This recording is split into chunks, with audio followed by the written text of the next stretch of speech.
well, I thought while I'm waiting for this to install, we will open up this other deal and do a different video.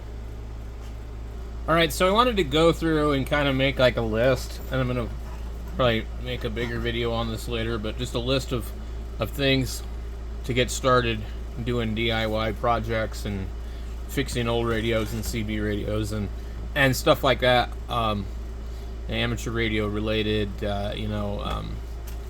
maybe even 3D printers and stuff like that. So I think really kind of the first thing that, is important is a good multimeter for troubleshooting. And depending on what kind of measurements you need to do, what kind of equipment you're working on,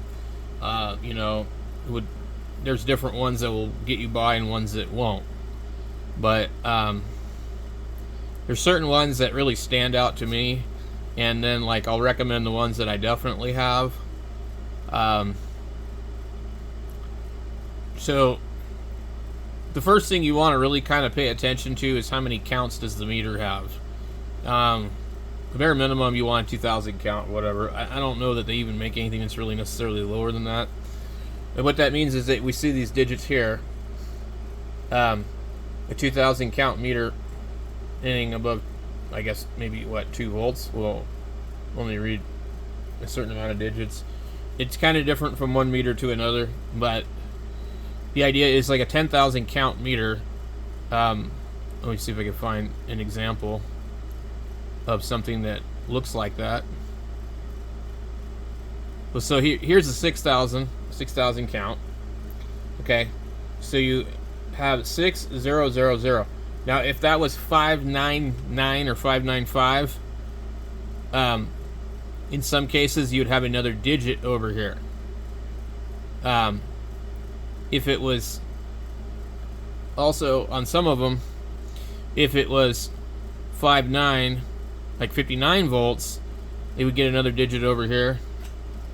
And some of them are different, so it depends a lot on 3.5, 4.5 digit, whatever they call them, and that will kind of determine the accuracy of the meter.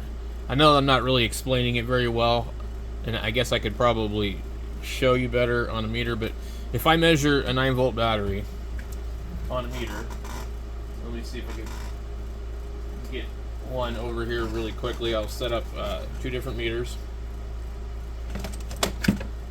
And then I'll see if I can find like a cheap Harbor Freight one that works.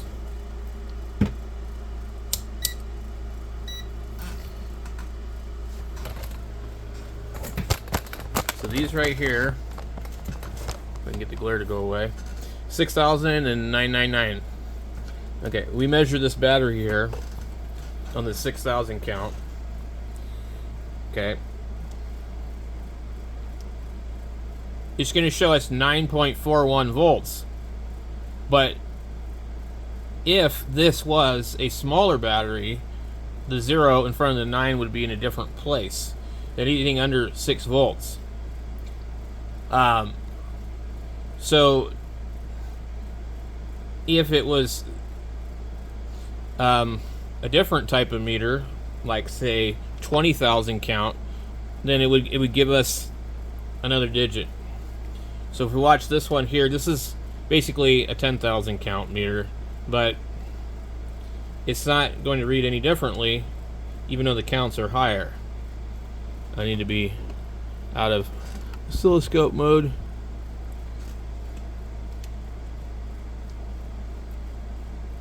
Oh, actually, this one gives us an extra digit. That's pretty cool.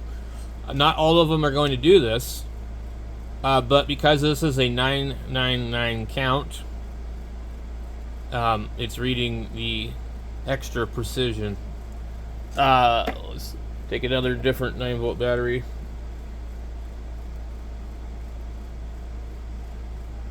Let's 6.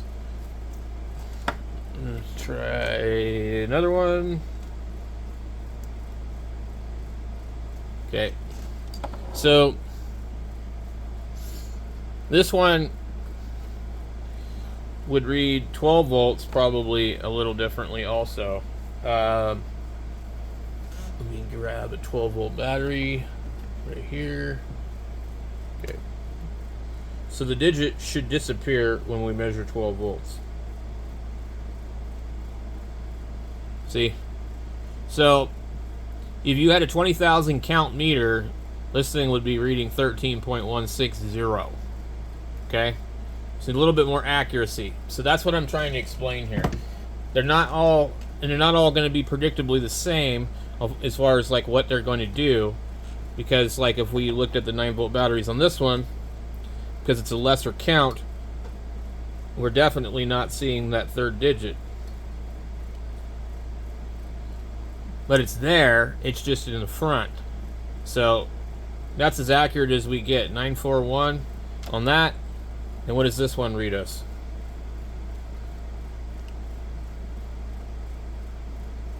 We get a little more accuracy. So depending on what you need to measure, how accurate you want it to be, you want to pay attention to the counts of the meter. Okay? And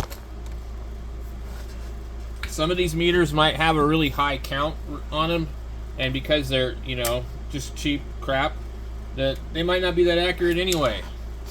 So if you're going to be doing a lot of work with meters and you're concerned about the longevity of it, just go buy a Fluke. Get something affordable. You don't need to buy an 87. Here's one right here, the Fluke 101, $43. You're probably paying for the name, but at $43, I mean, there's lots of Chinese meters that aren't nearly as good. So there are these combinational type of meters, and some of them will have an oscilloscope, but they won't have any kind of BNC connector.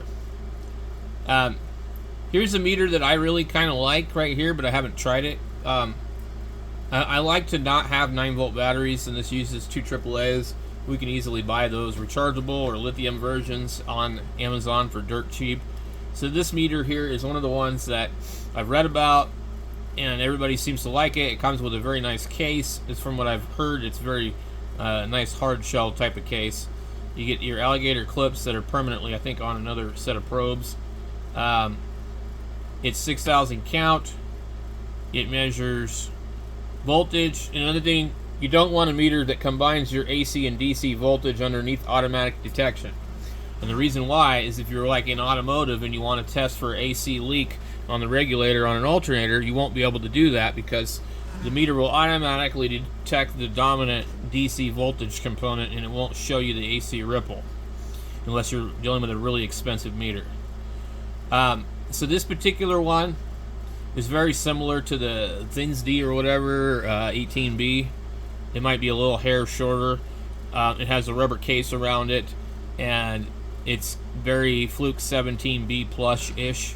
So you got voltage, ohms, continuity, diode, capacitor, frequency, microamps, milliamps, amps. I honestly don't trust any of these things to be reading amps. If you're going to be doing current readings, I think maybe you need to get a more specific meter. But this thing is, I believe, $23 with Prime and a 15% off coupon, so not too bad. But avoid these non-auto ranging meters. I mean, there's just no reason to buy one because there's so many other things out there. So here's a Fluke 107 for $87. Not bad. I would probably avoid these cell phone looking type of things. They're very automatic and you can end up breaking the screen. Now, this is the one that I bought and it was $17 right here with Prime. It's $18 if you don't have Prime. They pulled it off the website. They put it back on. This company is all over the place, and I don't trust them one bit as far as all that crap goes. But that's the meter I just showed you, and I really like this meter. The quality and the build of it feels really nice. It really is well made from what I can tell. But there's a better version of this meter, and it's a little bit more expensive. Let's see if they're going to show it to me down here. They don't seem to.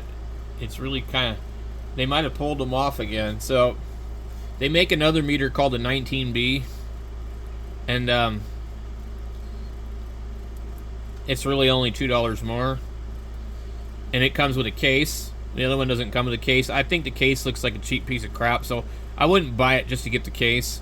But it has temperature instead of non-contact voltage. So if you need to measure temperature, then this is the exact same thing, but just temperature instead of non-contact voltage. And I would have probably been better off with that, but the reality is I'm not going to probably use either one of them. I have another meter that has that on it. I don't know if I trust it, but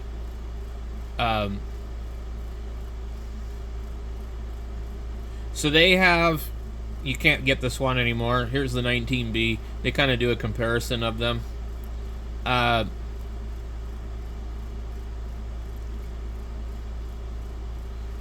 There's another meter that they were selling. It was 20,000 count, and it looked just like this. And a bar graph on the bottom and some other extra stuff. And I just don't know why it's not showing up anymore. They probably pulled it off.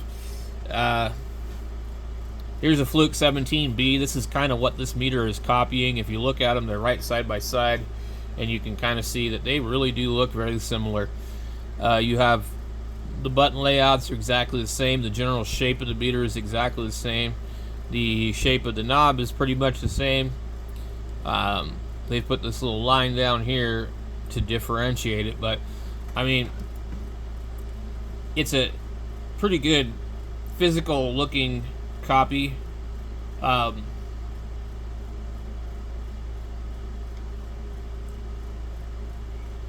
You know, and it's not like a huge amount of money to pay for this meter if you're really, you know, into the hobby. I don't think that's a lot of money. I think that the Fluke 87s are a lot of money. I could see spending $150 on a good meter, but not $500. And that's just me. I've got a Fluke 16, which is for HVAC basically, and I don't really use it that much anymore, mostly because it's not an RMS meter, and it doesn't really measure capacitance that I need to most of the time. Here's another version, the Fluke 15B 135. I would, for $5 more, I wouldn't buy that meter. It's missing some stuff that the other one has. So there's a lot of other stuff. I wouldn't pay $85 for a Klein meter when you could just go buy a Fluke for a little bit more money. I really don't think that the Klein is bad stuff, but I think their prices are approaching the price of buying an actual Fluke meter. And honestly, I don't think Klein has what it takes to compete with Fluke at all. So you can get the 107. The 114 is an electrician's multimeter. It's a really good one. It's simple. It doesn't have a whole bunch of stupid plugins to change around, which I've always kind of hated about a lot of the meters. So you have the low Z voltage, which is good for measuring, I guess, certain electrical motors or something. I'm not really sure. But this is for electricians, so that's kind of what it aims to.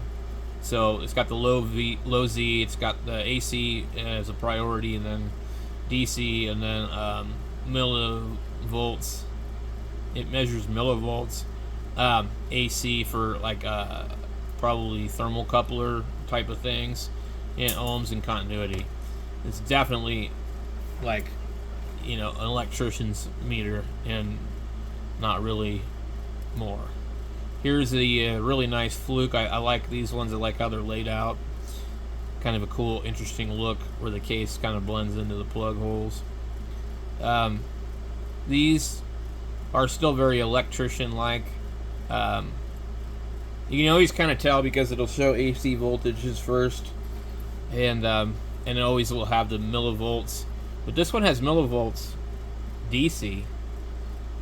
Temperature, it has a secondary menu, but they're kind of expensive, and I just don't know that that one's worth that. I would, if I was already in that price range, I would be buying something I think different.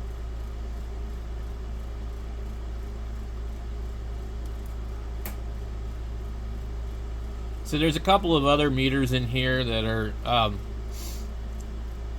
worth noting if I can find them. But most of them are just kind of all about the same crap, you know, and they're all full of it. It's kind of like the lumen ratings on flashlights on here. So here's an X-Tech meter for 18 bucks, and it's not auto ranging or anything like that, but these are good meters, and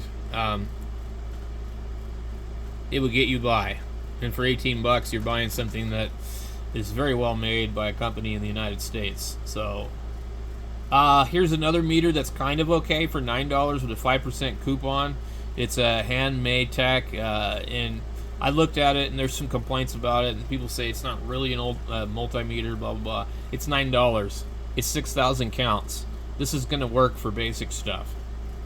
So I'm trying to see if I can find this other one. I really wanted to show you guys a different one. And this one here might be okay. I don't know what the name is, but you know, it's the only blue looking thing on here. And it's 17 bucks.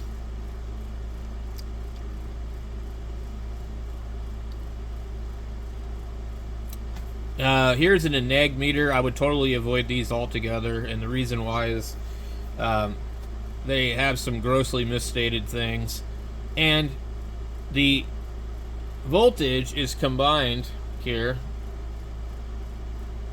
So they've combined an automatic detection for different voltages and current and whatnot. So again, if you're using it for automotive, it's going to be hard to select that to AC volts and measure an alternator for ripple. But it's made out of plastic. It's kind of like modeled after, you know, one of the Flukes that doesn't have rubber on it.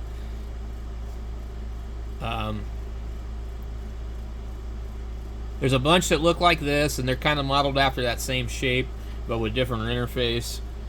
And I would just completely avoid the gimmicky Bluetooth crap. I mean, I just don't know what the hell you want Bluetooth to go to your phone for. I have a clamp meter that measures DC amperage, and it does that, and I tried it for a second and thought, what the hell is the point of this? Avoid meters that look like this, where you only see 3 digits. Those are just going to be kind of junk. This is a meter right here. What is this one? I haven't seen this one before. Now it's $70, so we're not going to worry about what it is. It's too much money. If you don't know what the brand is and it costs $70, it's probably not worth your risk. So I really think that this Fluke the 17B is to just like buy it now, cry about it, and be happy.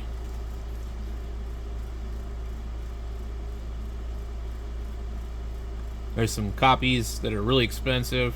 It's like, why? Why? So if anything, I mean, like if you just need a meter, I mean, like you probably can go to Harbor Freight if you're in a pinch. You can probably go to Walmart.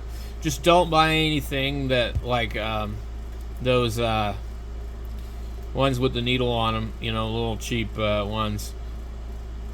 And really this kind here, you know, you want to avoid these kind. Those were the kind they gave out for free at Harbor Freight. If you go to Home Depot, you can get an X-Tech meter like this. And these are good meters. And you can buy it right now. You're not going to have to wait for Walmart. Amazon. And they have all of the basic features. They're not exactly full auto ranging, but if you know what you're measuring, that's not a problem, and you'll probably have more precision. They sell everything up to $100 meter at Home Depot, maybe even more, so that's not a big deal. Here's a weird meter I saw here called a Hold Peak, and it's $8, and it says that it's 6,000 count, and it's got all this stuff, and I don't really like the way that it looks. But at the same time, if it works and it's accurate, this could be a decent meter. It even has a transistor tester. So if you're on the cheap, you might try this one.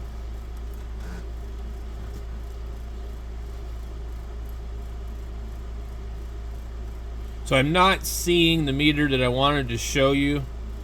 And it kind of looked like this one right here. because it might be this one. So this one right here is $15.99 with a 25% off coupon. And there's a guy, it is a Vine review, but he did a really good review on it, who talks about this meter. And then there's one person that says that it's not fused on the 10 amp circuit, and claims a bunch of crap. I don't know if it's true or not, but honestly, I don't think you should be measuring 10 amps with one of these kind of meters in the first place. And this guy also said, I think, that he plugged the thing in and tripped a circuit breaker on his house. So you got to remember that some of these people are really stupid, okay? And they've done some really dumb things. Or they're not stupid, but they just don't know what they're doing. And so just because it didn't work for them, they get on here and write a review and say, this thing's a piece of crap.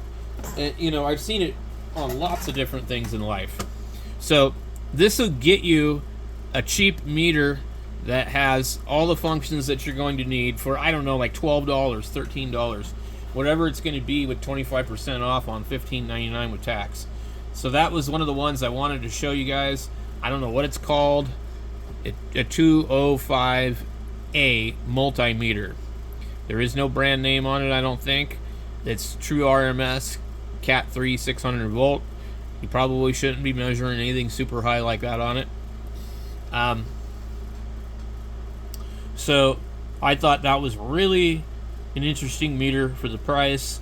If I really didn't have an extra meter, I was thinking of ordering it. I have this one here, but mine says C after the 570, and it does have Bluetooth, and mine is made by B-Side. There's a bunch of different companies, and these will get you by for, if it's the one that measures DC current. So for solar, you clamp it on your PV wires and you can see what's going through it. This knob is a piece of crap, and they should have put a twist thing on it, because it also doesn't want to go in between correctly.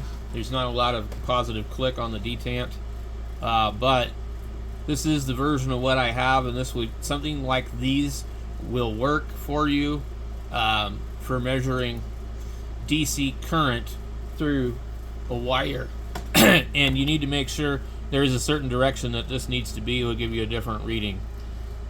So I think that basically covers it for the meters. So then after the meters, the next thing we really need is a soldering station. Okay, some kind of soldering iron. So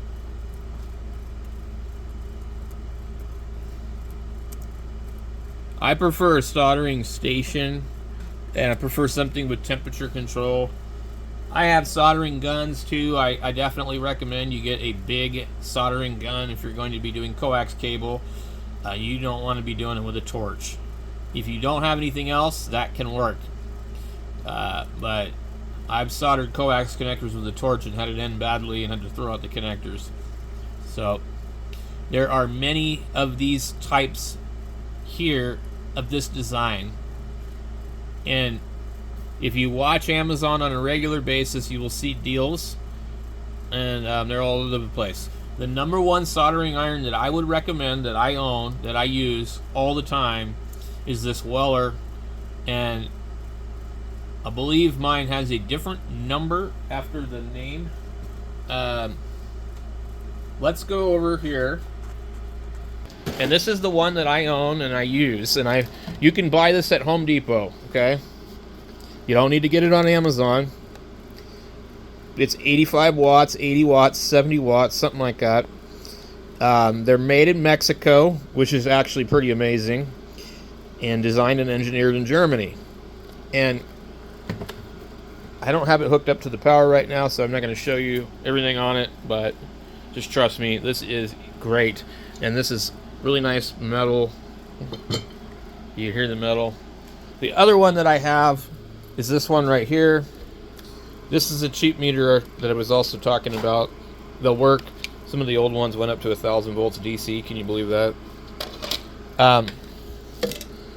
So these all have these type of connectors, which are kind of like a ham radio connector. This thing's designed to sit in here and turn itself off when you put it in there. The problem with these is that not all of them have a switch on the back. You want one with a switch on the back. Look for the switch on the back, because there's a transformer inside of here that will always be powered on otherwise. And then these will use like this Hakko style of iron, which is fine because it means that you can get parts for super cheap on Amazon, and that's an important thing to consider, because if you can't find parts for it, I've had some stuff that I just ended up throwing out because it was like, I'm not gonna spend this much money. Like I had a Hakko desoldering station. I was like, this is too much money right here. Give me a second, I gotta reboot the Ubuntu. Okay, so this one here is not $114 at Home Depot either, by the way. But if you want one now and you live in a big city, they should have it at your local Home Depot. That's where I got mine. They didn't have it up here. I went down to Phoenix and bought one. But I really like it. The tips are a little bit large for it. It automatically shuts itself down after a set amount of time that you can adjust in the menu, and it will reduce the temperature, so it's kind of in sleep mode. It heats up really quick. It's very accurate, and it's great for a lot of things. If you've watched any of my videos on here, you've seen me solder some larger stuff with it, and it did struggle, but it was able to do the job. So that's why there is more than one tool for the job. But this is the one that I would say absolutely buy it once, cry once. This is great. And the other thing you could do too is if you go to like auctions or industrial swap meets or whatever, maybe TRW if you're in California, maybe you can find an older production soldering iron station that they've retired or whatever, and you'll find them in Phoenix.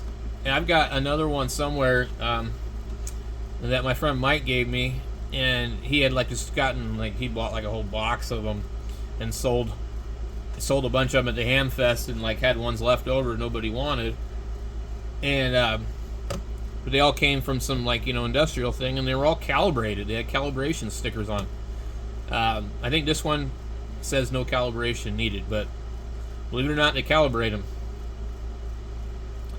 So if you could find one of these stations here with the iron and the hot air rework station, I think I would probably go with the large boxy style over this type here, because I think this type here, even though it's a very, very tempting price at $33, and there are some good reviews on it, I think it uses a switching power supply, and I'm just not a huge fan of that. But what I really don't like is I don't like these clamps. The other kind twist on and lock, and I haven't had any problem with mine. But if you were really, really on a budget and you needed one of these things, this is probably one of the top ones to get, if you don't mind the way that those hook onto the end of this. You can usually tell, you see the end of this is completely no step on it or anything, no notches. So they're going to give you the tweezers, a couple rolls of solder, extra tips, and I mean for $33, I mean you could buy one of these, 4 times for what it cost to buy the Fluke. Not Fluke, I'm sorry, the Weller. This is a blatant copy of a Weller right here. I don't know if it's any good, but if it's 90 watts and it works, that might be a viable option. You can also buy these cheaper Wellers, like this one. I don't know how much they are. So here is a fairly decent price on an 856. You will notice that the numbers will be an 8586 and an 858. And then an 868 and stuff like that, and they're all pretty similar. Now, if any of these things go bad, they cost almost as much as the station. So this is another one that I really don't care for the tips on, but it's $39.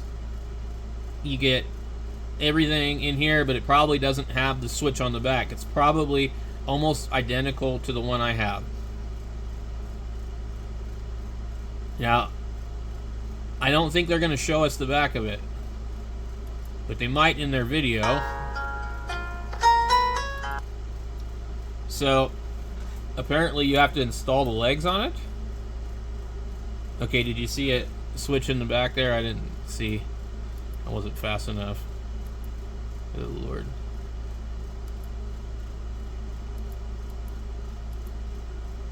I don't know. I couldn't tell.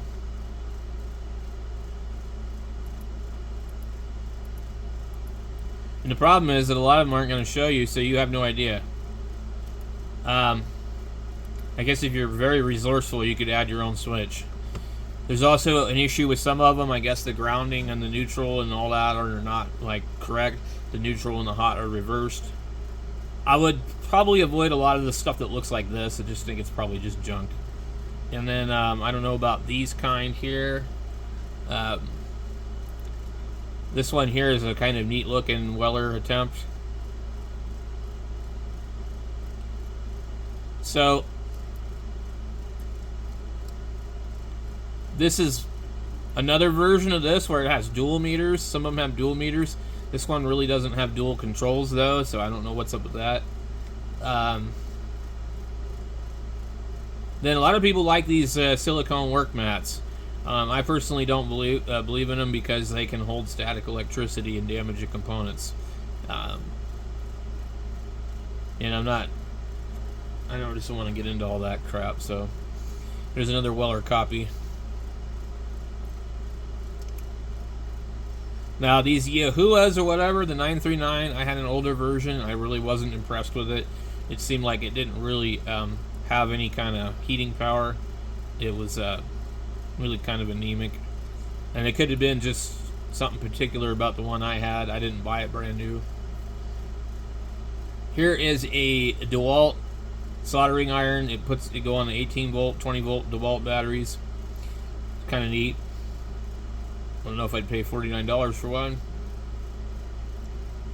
We got a Ryobi one here, which you can obviously pick up at Home Depot, I'm pretty sure. So there's a lot of these for $37-ish. You're going to find it a lot harder to find this particular type for that price, but they do pop up from time to time.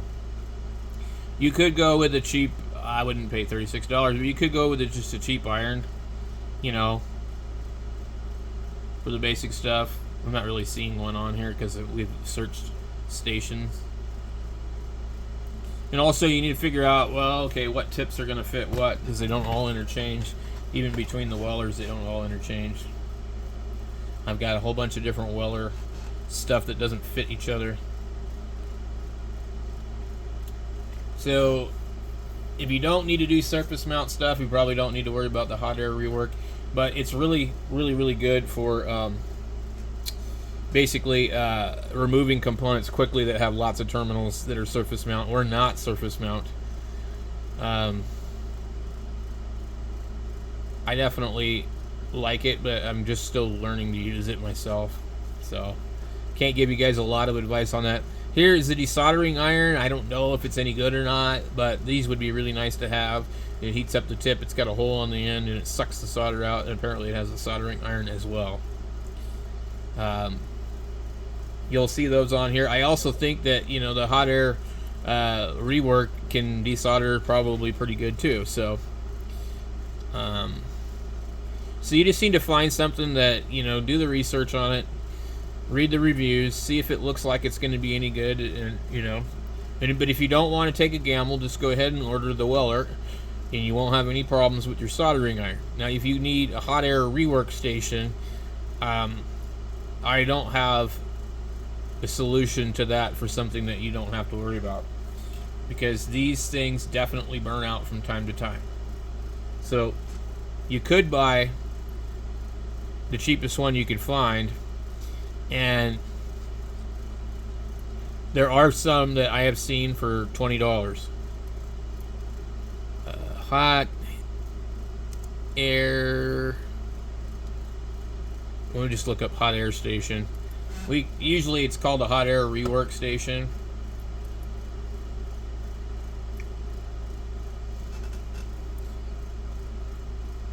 And usually what I do here too is I don't want to look at $500 things. I don't want to look at anything over 100. We'll go to 90. Let me see what our results are. We have 379 results.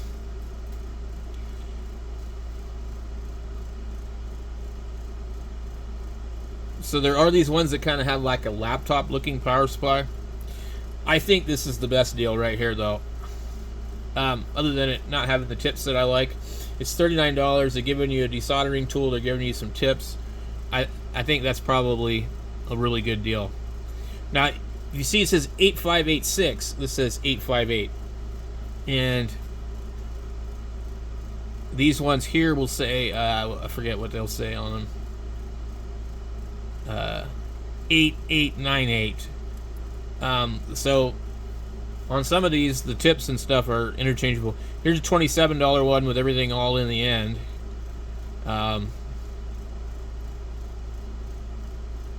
This is the laptop type I was talking about, and I've seen these for $20. This is the kind I prefer. There's a little notch right here in the end, and these things twist and lock in. So, and this little thing down here is for getting underneath an integrated chip, and it's called the chip flipper. And they work.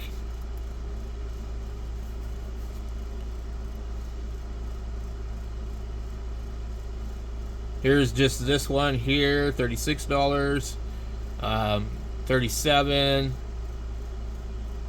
$29, $34 for this one. Now, the replacement things here, they're like 20 or 30 bucks all by themselves usually. So if you buy one of these and it burns out, just buy another one. Don't waste your time getting a replacement, especially considering it might not have the right pinout on the cable. So let's see, $26 right here for this one. That's pretty good. There was one on there for the longest time for $20. This is the one I have right here, but it's $58. And mine didn't come with this extra stuff. Mine just came with just the soldering iron and this and 3 tips for the hot air rework. It didn't come with anything else. This comes with a spare element, heater element. So you get a heating element for both the iron and that. And these look like the kind that twist on. But anyway, it might be worth it. A couple of extra tools in here that would nickel and dime you if you ordered them separately. This one here comes with a soldering iron and, you know, all separate stuff. I'm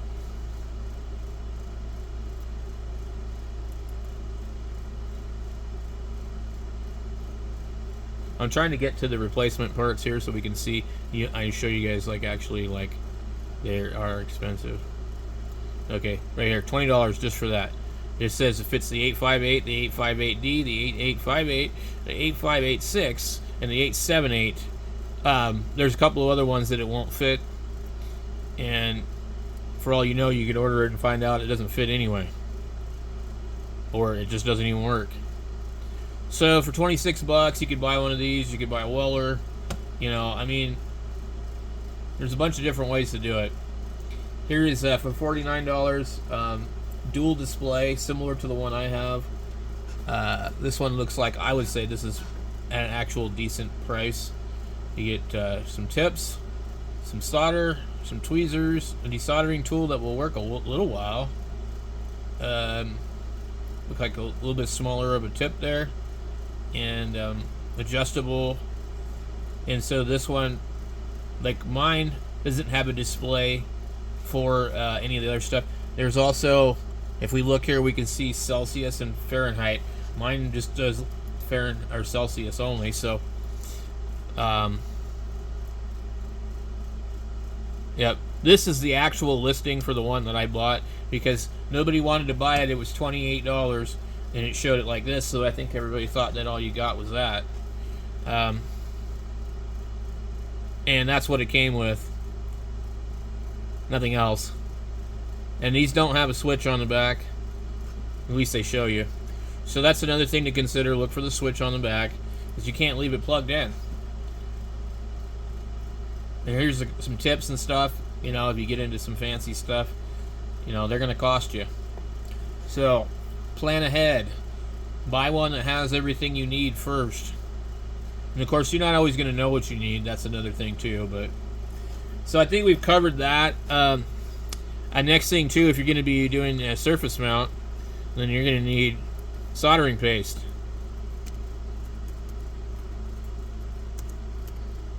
And there's tons and tons and tons of stuff to choose from. And none of it's cheap. Let's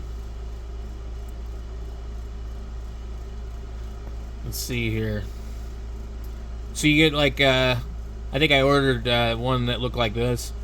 You can get lead free, you can get leaded, you can get low temperature, you can get high temperature.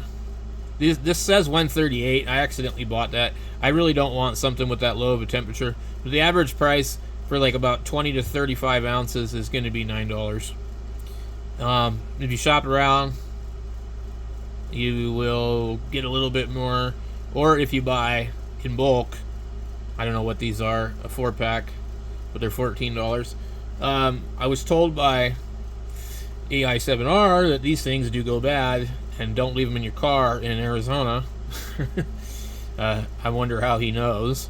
So he said, don't buy a whole bunch at once unless you know you're going to use them. So I will take his advice.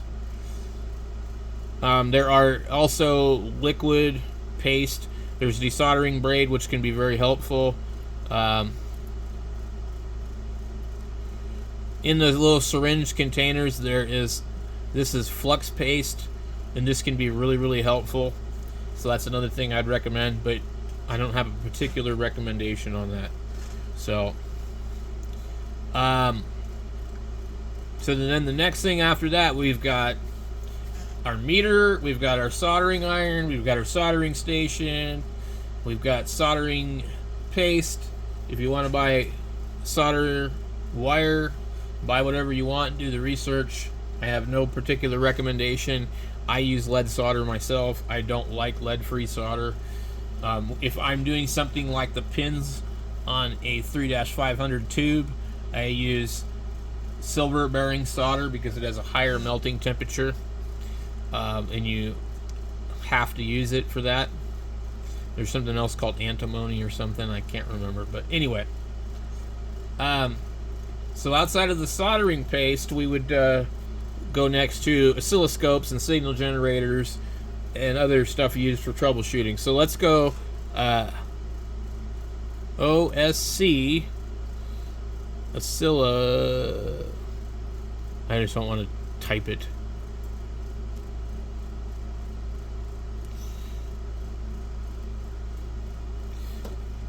I don't want oscilloscope leads. Back. I'm lazy because my keyboard is kind of hard to get to from where I'm at. Okay. So I have the Handtech, and it can be unlocked with firmware, but I'm going to just go ahead and tell you guys to not buy that one because I don't like it. Any of these ones here in the 169, the 159 price range, I think I would probably go with this one in particular because it has a built-in signal generator and you're not going to have to hack it to get in there and do anything.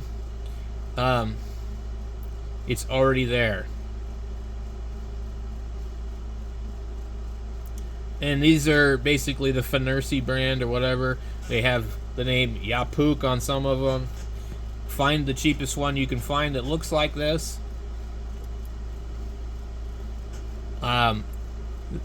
This is another brand that looks similar but doesn't have the signal generator.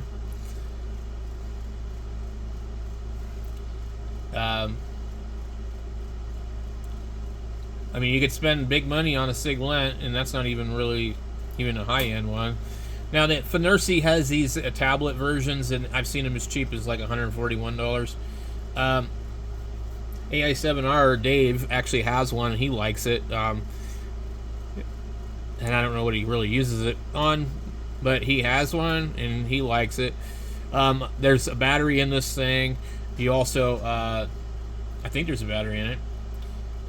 You're isolated from the mains, which means that if you make a mistake and you're plugged into the same voltage system that you're testing, you don't blow up your scope. Okay? It's very easy to blow up an oscilloscope by having it plugged in. When your oscilloscope's plugged in, you're plugged into the mains and you're grounded. And if you touch the probe to the wrong part, yeah, you can have a major problem there. So one of these ones will get you by, I guess. This is the one I have right here. It's a 100 megahertz 2-channel. All of the hardware is there for the signal generator. If you go on EEV Blog, you might be able to find the information needed to download a file that you put on a USB stick, and you flash it to this thing. It took me quite a while. It took me a couple days to figure it out. And you flash a different firmware because this thing runs Linux or something. And it tells it, okay, you're now 150 megahertz arbitrary waveform generator, a DSO 2C15. And so the way that these ones work is they're all the same. They just come shipped with a different label up here and different firmware. So you have the 100 megahertz 2-channel, you have the 100 megahertz 2-channel with the waveform generator, and it just means that this thing has been enabled. Don't be like me and hook your thing up to a radio trying to read a frequency and then accidentally key up the radio and blow it up. The 189 to the big one is 150 2-channel and the waveform generator, and the difference in price is like $50, $40. I don't like the oscilloscope. I find that it's very inaccurate if it is not properly in the correct range. The auto set feature is kind of okay, but what I found is it's just sort of inaccurate. So it brings us to this one here. I think if you're just doing basic stuff, I think you could get away with having something like this. This would cover your multimeter and oscilloscope all in one. And this is the one that I have sitting right here. And I do like it. And I can also tell you that it's only $999 count. And if you buy the more expensive one, I think it's 50,000 count. This has one channel. It has a signal generator for testing and calibrating the probe lead, but you really don't have a way to connect to it. And the same thing with the more expensive one. You could buy something like this. There are even these ones that are really cheap, cheaper than that one.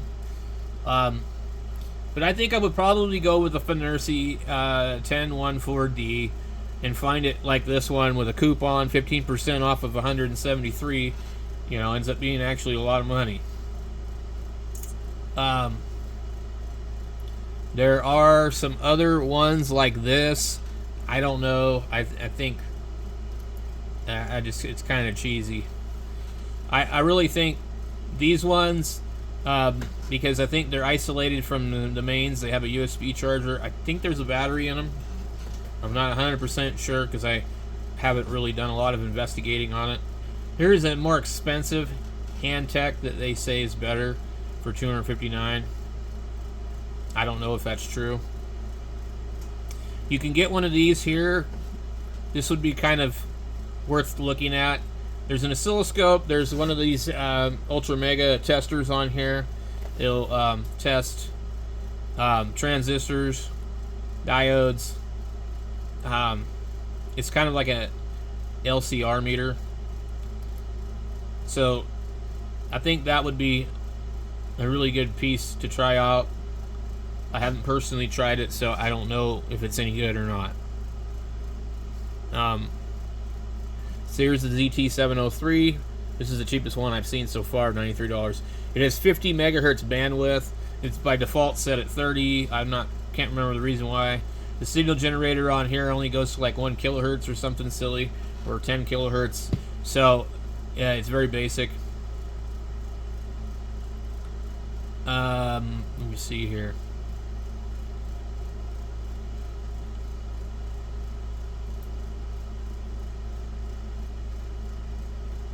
There are PC-based ones. Here's the cheapest one that you can possibly buy. I've owned this one before. I've used it. It doesn't have a full enclosure around it. It does work. It's kind of got like some goofy button menu system I don't really care for. But there's also, if you look, you'll find one that's actually $21 on here somewhere. If you really, really look. There's the blue version of this, $41. So you got to sit and do some digging, because Amazon really, really has prices all over the damn place. Here's this one for $31 with 5%. And these will work for basic signal stuff. But my number one recommendation would be really to see if you can find a used Tektronix 100 megahertz oscilloscope, for like $150 or less. One channels. I don't know if they made a 1 channel, 2 channel, 3 channel, 4 channel, whatever. Okay, so here's this one, $21. One probe lead and some other stuff. I mean, like, it's an oscilloscope and it works. You can look at the 120 volts out of the outlet and see the waveform. You could inject a signal into a radio and measure it, see where it changes in the different stages. So, I mean, I don't think you can buy anything for $21 that does that. So it's just kind of personal preference. Here is a a scope that I think, if you go and look up on YouTube, Learning Electronics, that guy there, I think he has done a bunch of reviews on it. Maybe Kerry Wong, and Hugo on Tech Corner. I think he did a review on this, and he really, really likes it. If you haven't went and checked out Hugo's channel, Tech Corner, he does a lot of stuff, and I really like his videos. So that one there is supposed to be good. I forgot about that one. You can build your own kit. You can buy a PC-based one. So there's just lots of options out there. You don't have to spend a bunch of money. You can buy all-in-one type of stuff and get yourself started, There's just a lot of options. So, you got to kind of figure out what you want to do, how much you want to spend. So once we do that, then basically most of these, unless you get the one with the arbitrary waveform generator, you need a signal generator. But let me see, I'll look it up under signal generator, because arbitrary waveform generator may yield funny results. There are tons and tons and tons of these on here, and I heard that they are very good for using for certain other things as well. You'll all see they're all pretty much in the $100-something range. So that's why I said getting one of these for $173, if the capabilities of the signal generator are on par with that, then you just saved yourself some money. So these go to different frequencies, up to 60 megahertz. I'm pretty sure that this thing probably only goes to 20 megahertz or something like that. Let's see if we can find out.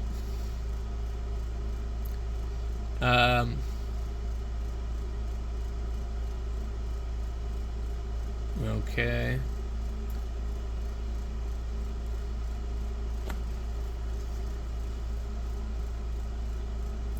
I'd also like to know if this thing has a battery. 5 volt, 2 amp power adapter. I think what it is it runs off of a USB connection in the back, or probably a round plug. I don't think it has a battery, but it isolates it from the mains. Let's see.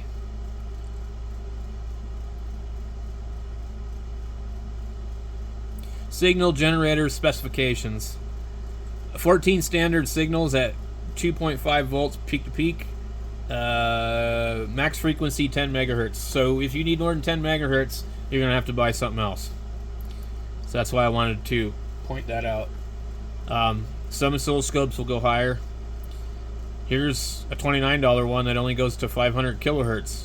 So I think it's probably more for audio. This one goes to 15. This one goes to 60. I honestly cannot advise you on that, as I really, really have very limited experience on that. The one time that I really needed to do that, I blew it up.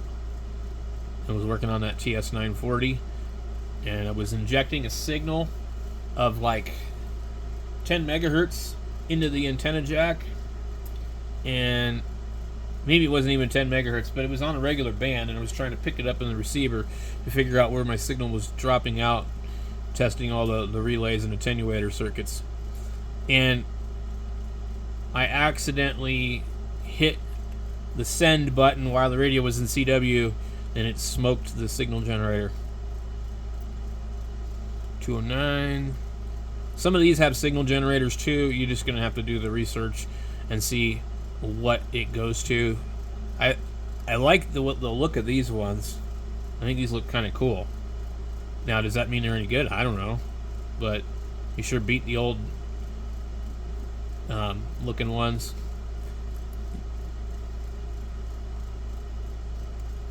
So I'm trying to think of what else you're really going to need. I mean, you know, there's tons and tons of stuff, but I think that those are pretty much the basics and stuff. So anyway, I will add to this and make a more comprehensive video. If you have any suggestions, leave it down in the comments. The thing I did leave out is obviously flashing in front of my face right now to say, hey, look at me. So the other two things real quickly is a nano VNA for antenna work and stuff like that, and you can do other stuff. The nano VNA RF test board, that's another thing to get. And also the Tiny SA and some attenuators, and maybe learn to build a RF sampler. So about $58 to $60 something will get you both of them. You know, that one's 61 right now. So that's about all I got for now. You can get these type, pretty expensive, but anyway, I can't think of anything else. So if you have something that I missed, please let me know.